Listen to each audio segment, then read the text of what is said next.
Good morning, everybody, and welcome back to Curiosity Forge. Today I am not going to make anything or finish making anything. We're doing it a little different today.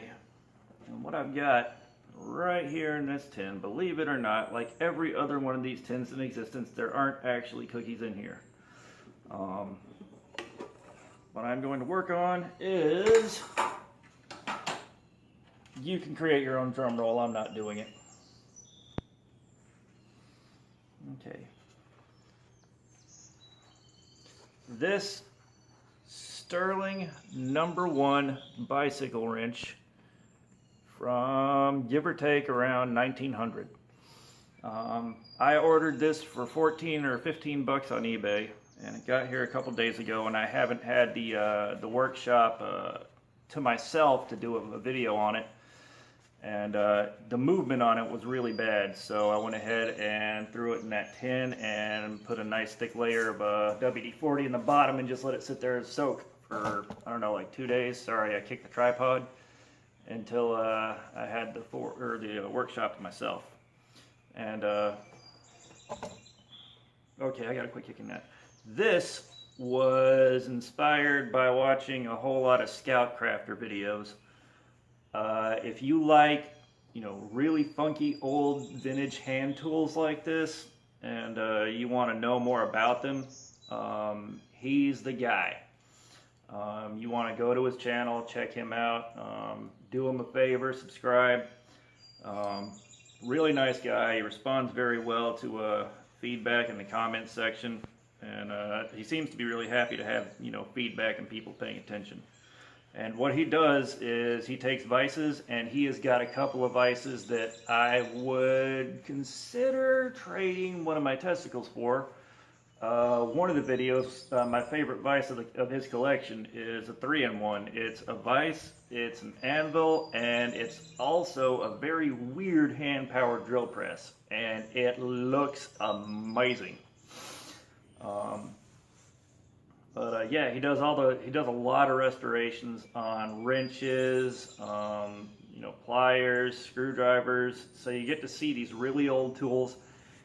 And because of watching his videos, I got a beat on the fact that a lot of these things aren't super expensive. The Billings bicycle wrench is on the top of my list. It looks extremely cool. I want one in my shop. I went looking for one, and they were about 40 bucks a piece, which I don't think is unreasonable for a tool that's, from the 1920s, something like that. It's just at the time, because I bought my drill press and my welder, my bank account is kind of threatening to kill me if I put it through anymore for a while. I did get a fairly threatening letter from the bank account itself. Wells Fargo doesn't know that the bank account sent that to me. So I found this, and I thought it was going to be larger. I really did, because I'm terrible at ordering things online and guessing what their perspective, getting the perspective on them right and getting the proportions right. Still, for 15 bucks, it's not bad. It's actually in really good shape. What I'm going to do with this is I'm going to take it to the wire wheel on the 16-speed drill press, and I'm going to try to clean all the rust and nastiness off and knock off all the bad spots. And then I'm going to clean up the mouth here, because you can see where that's got some abuse. It's curled over. This isn't level. It's not terribly level on this side. After I clean it up on the wire wheel, because I've got, of course, all the sandpaper to do all kinds of crazy stuff if I want. And then it's going on the buffing wheel, and I'm going to try to get a mirror shine out of this. I'm not going to go through and get too in depth, like trying to redo the knurling on this. It's pretty worn out. I don't have the know-how for that, and I don't want to remove too much material. And I'm pretty sure Scout Crafter himself would have a great idea on how to get this apart, because there's nothing really up here. I see 2 pins that aren't showing up well on camera. There you go, right there. I don't know if those press out and I can press them back in, so I'm not going to mess with them. And this right here does not have a screw head or anything that indicates it's removable, so I'm not going to try. I'm just going to get in here with a different wire brush and The Scout Crafter, this one will be for you because I have my shotgun cleaning kit down here. I'm pretty sure I got a brush that'll fit down in that channel and clean out most, if not all, the rust. And if those are too big, I got a 22 cleaning kit upstairs that may have an extra brush. One way or another, I'm making it happen. So I'm going to go ahead and pause this right here. I'm going to set the drill press up, get ready to go with that. And like usual, I'll give you a brief demo of what the results are, win, lose, or draw. I will start here and see about cleaning the knurling out and getting that nice and shiny. And then I will pause it, finish the drill press work, because you don't want to sit there and watch that for 15 or 20 minutes. And I will come back to you when it's time to start working on fixing these jaws. So I will be back in a minute.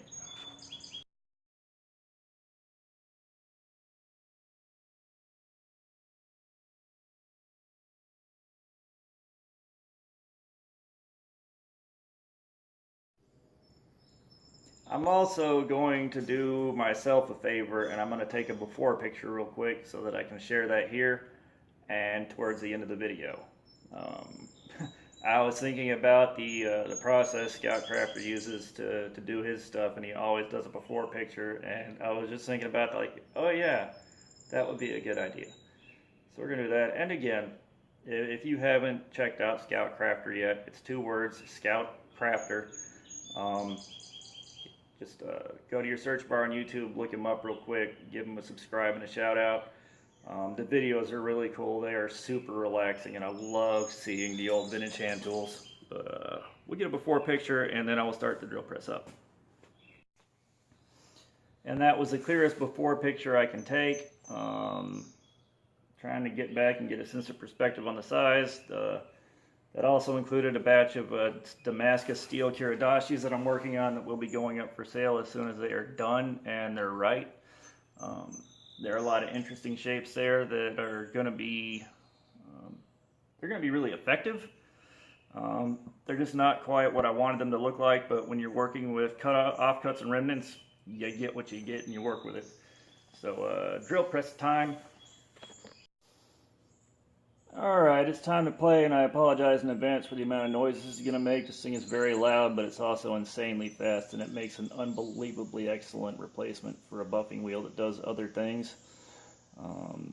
You're about to see how fast this thing is.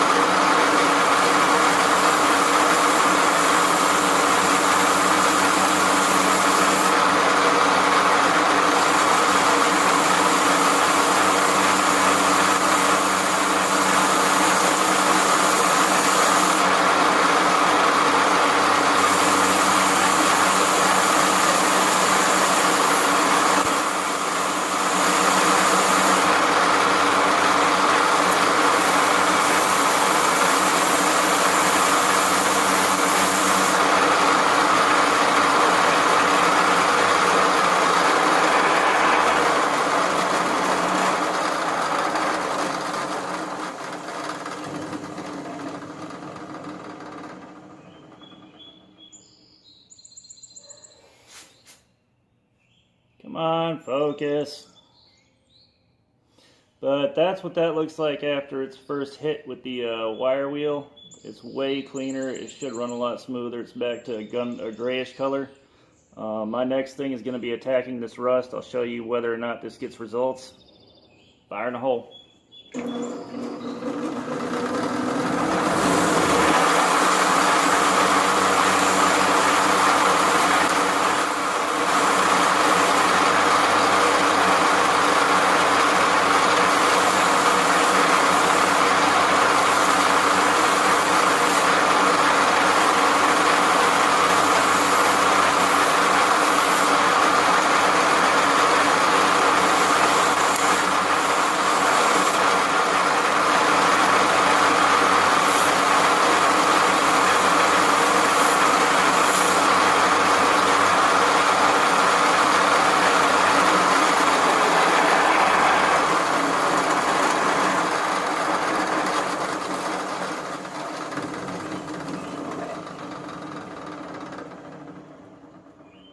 Alright, that's what we gotten off the wire wheel. And clean this face up. I can see a lot of dents, scratches, and pits that I'm not going to try to tackle on this piece because honestly, I'd rather learn how to do that on something a little bit newer and easier to find because odds are I'm going to do a lot of damage I can't undo. Today's mission is just to get it shiny and working properly. But I will come back and show you what this thing looks like and grab another still once all the wire brush work is done. Alright, so most of the wire brush work is done. I have got one more thing left to do. But I'm going to show you what I got out of this wire wheel session. And you know, it didn't come quite as clean as I thought it would because a lot of those rusty areas were hiding a lot of pitting and dents from being abused and hit with stuff. But as you can see, it is a lot better than it was. You know, and I'll take it. The lettering came out a lot cleaner too. These teeth came really clean. I think I can buff this out to where I am happy with it. You know, I already knew I wasn't going to get it looking brand new going into it because I'm scared of touching that with either one of my grinders. I'm still getting control over those things, and I don't want to make a huge gouge or something like that I can't clean back up without removing so much material this thing is ruined. But and this is for you specifically, Scout Crafter. If you remember right, I talked to you about using a gun cleaning brush to get inside areas like this. So we're going to try it. I wish I could get you a good look at just how crusty it is inside, but that's not working with my current resources. But the inside here is a bit nastier than the outside was because moisture and stuff likes to hide there. Oh, and by the way, keep a pack of baby wipes in your shop. They make cleaning your hands and stuff up so easy. They take care of most of the stuff without having to run for a sink or something like that. And they feel good. So I'm going to pause this, set the camera back up, and we will try to clean the inside out. Alright, and this is the brush out of a fairly cheap shotgun cleaning kit. You know, if you get them, a few of them for different calibers of gun, then you can definitely make this work for you very well.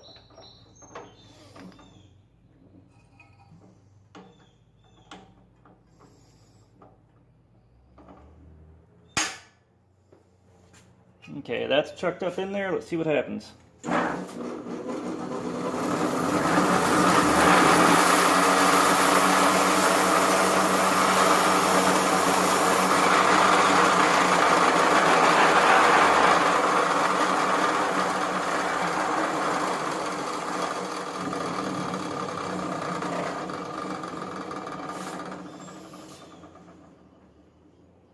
That first try worked. These are now curled over to fit inside one of those, so that may not have been the right caliber to start with, but dear God, did it get hot in there instantly.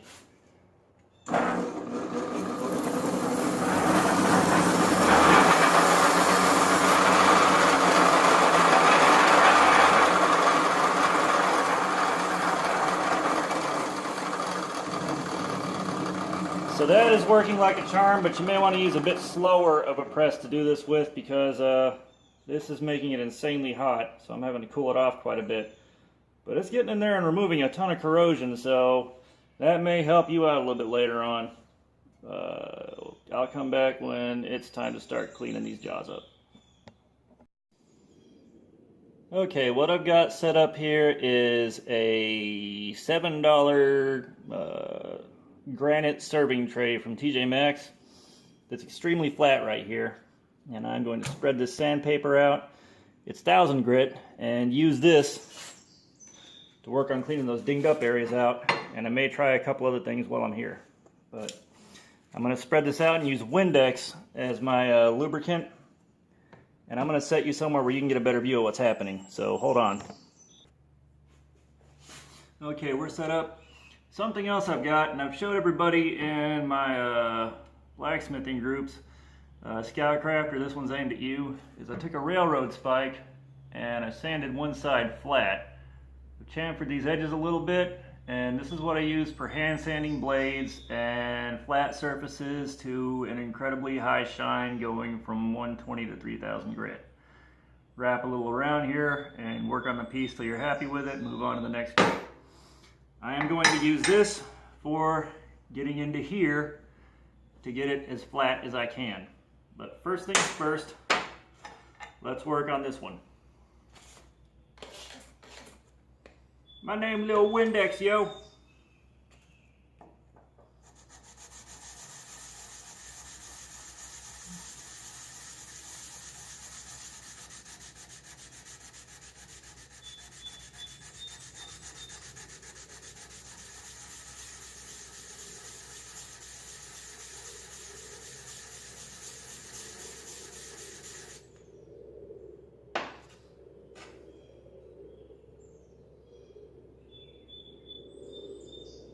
Okay, I'm not getting results as fast as I want, which means I'll drop down to a lower grit. I've got a ton to choose from, but I will pause this and come back when I'm ready to start on this and show you the block in action. I've had a change of heart because I sat there for a while working with the sandpaper and just kind of ruined a few sheets and didn't accomplish what I needed to. I'm gonna let the Grizzly and Powdered Toast Man have a shot at it. I did a little bit right here. You can see where that's a lot closer to new looking. I don't want to chase it all the way down to get rid of this one nasty spot here because I'm not going to have nearly enough jaw left to make me happy. So I'll stop right here with this. It's good enough for what I'm going to do. And I'm going to get these sides cleaned up.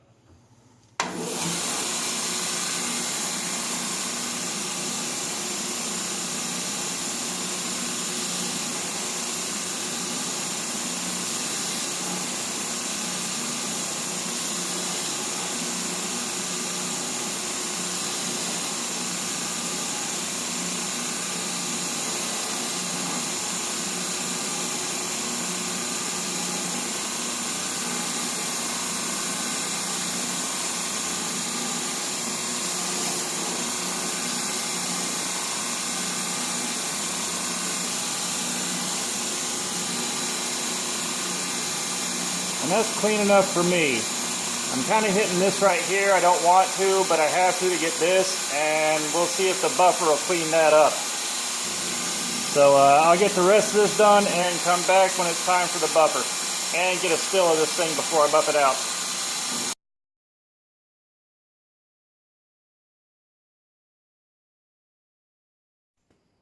Alright, this is where we are after the wire brush and cleaning the jaws up a little bit. I tried not to go too crazy because, you know, things were getting a little out of control in the grinders. These are not perfectly flat, but they close and they're usable. And that was like my primary concern, was rendering this easy to use again so that I would want to use it. I have used old tools in the past and I've had to put up with a whole lot of things that just don't work right on them and have to work around them in order to use them. And a lot of times that means I end up throwing them in a box and forgetting that I have them because I go and buy something new that works right. And personally, I really like old tools like this. I really love antique tools.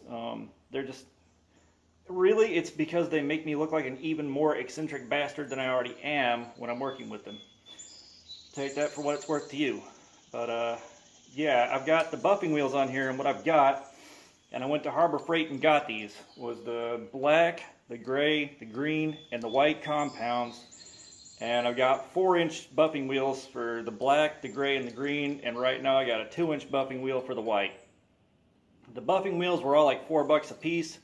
The 2-inch wheels, I picked up like 2 pairs of them for, I forget how much, and they came with the red and the white jeweler's rogue, and I ended up mailing some of that jeweler's rogue out to a friend of mine who needed some supplies to get some blades polished so that hopefully he can make some money selling them.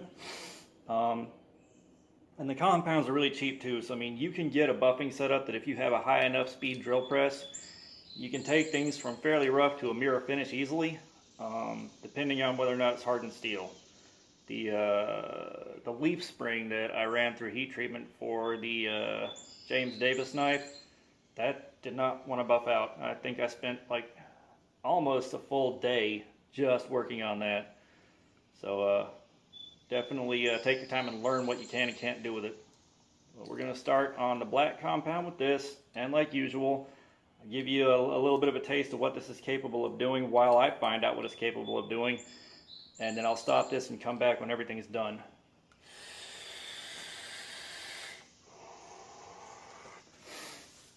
And I'm very tired right now. It's been a long few days, so bear with me.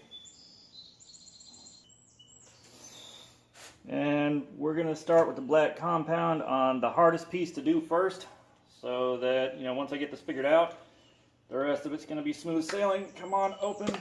Yes. Party over here.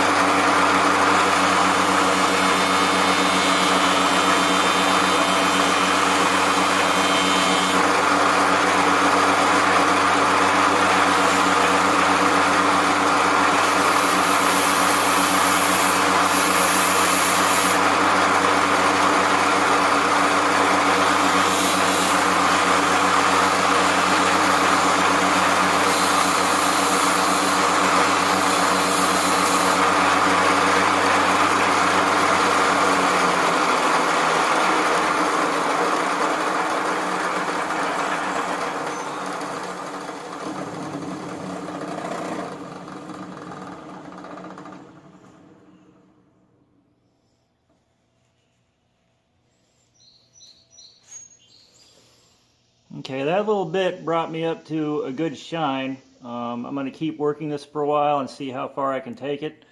And I'm going to bring my chair around so I can sit while I'm doing this because, again, very tired. So I will stop this right here and come back when all that's done. Okay, I have done all the buffing I can do, and I've done everything can for this, and boom, Bob's your uncle. Ooh, a little compound left. Neat. Yeah, it'll take me a few more minutes to get the last few little tiny areas cleaned up as I find them. I thought I'd gotten it really well, but again, I'm extremely tired. But you can still see where it's been abused and it has been mistreated. But now, it does not hang up at all. When you open it, it used to get stuck right about here, and it was nearly impossible to get it to move the rest of the way up the travel. These jaws were beaten half to death and really uneven. They aren't perfect now. You can see they don't have like the most perfect set on them, but they'll work. So we'll break this down. Okay, the bad here is I just learned that the combination of my skill set and my equipment's not quite where I want it to be to fully restore one of these back to looking like it came out of the factory. I am totally okay with that right now. I didn't expect it on my first try. And that's really the only bad thing to happen here. I would have loved to have done a full resto on it and made it look brand new, but I didn't. The good is I was able to do a ton of cleanup and a lot of stuff with a reasonable amount of effort. It didn't take me, days and days and days to do this. It only took about, I don't know, 30, 40 minutes, something like that, to get it from where I had it when I got it to this. It is also cleaned up and, looks like it's only seen a couple of years of hard treatment instead of sitting around and being thrown in toolboxes since right around 1900 or so. I'll take it. It works. I can work with this. It's comfortable, easy to use, and it does what it's supposed to, and it's going to be probably the one I reach for more often than not just because it makes me look like a more eccentric bastard than a standard crescent wrench does. And I'm going to enjoy it just fine.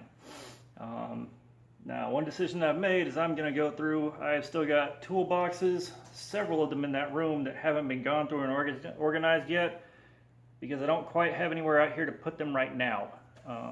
That will happen as I get workbenches built with shelves on them, And while I'm doing that, I'm going to dig out a lot of my old tools and my uncle's old tools and start looking at the ones that are in really rough shape and start working on learning how to get better results.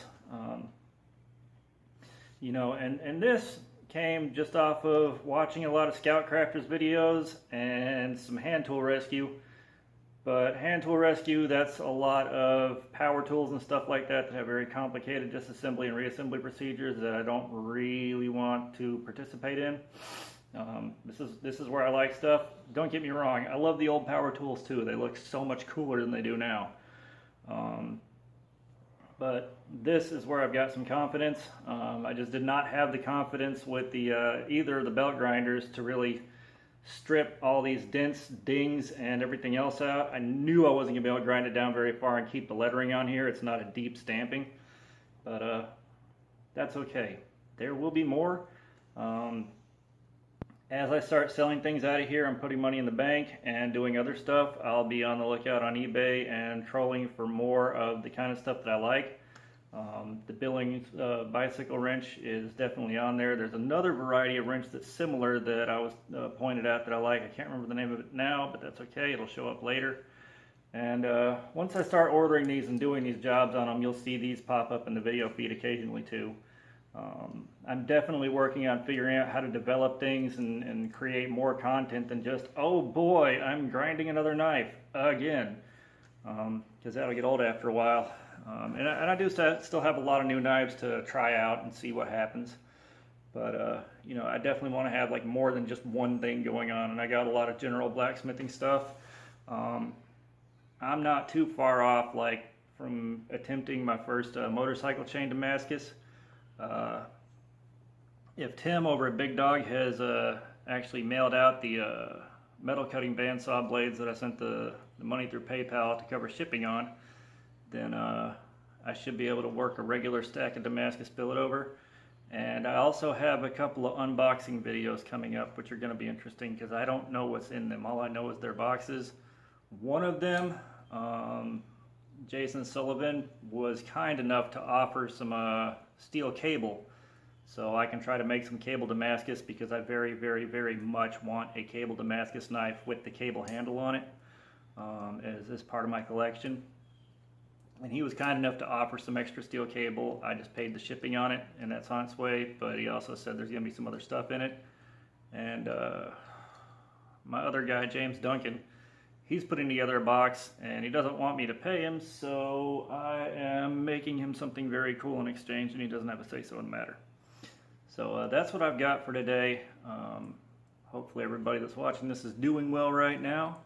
Until next time, praise the forge and pass the borax. Y'all stay safe.